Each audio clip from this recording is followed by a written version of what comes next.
দেখুন, আপনার ওজন যদি অতিরিক্ত পরিমাণ হয়ে গিয়ে থাকে, এই ভিডিওতে যে দুটো এক্সারসাইজ আমি আপনাদেরকে দেখাচ্ছি, এই দুটো এক্সারসাইজ আপনারা কিন্তু এক জায়গায় মানে দাঁড়িয়ে দাঁড়িয়ে কিন্তু কমপ্লিট করে ফেলতে পারবেন, কিন্তু এই দুটো এক্সারসাইজ করতে হবে একটু বেশি সময় ধরে, ঠিক আছে?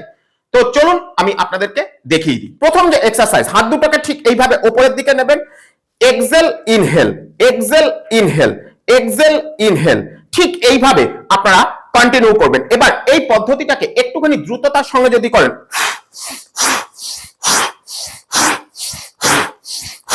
ঠিক এইভাবে আপনারা কন্টিনিউ করবেন, বোথ সাইডেই কিন্তু এই এক্সারসাইজটা কন্টিনিউ করবেন। 2 নাম্বারটা দেখাচ্ছি। এই এক্সারসাইজের ক্ষেত্রে আপনারা হাত দুটোকে উপরের দিকে তুলবেন, এক্সেল ইনহেল, এক্সেল ইনহেল, অর্থাৎ একবার সামনের দিকে আর একবার সাইড, মানে পাটাকে সাইড করে, কিরকম,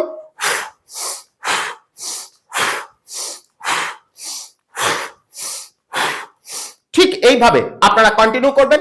বোথ লেগের ক্ষেত্রেই কিন্তু অবশ্যই করে করবেন।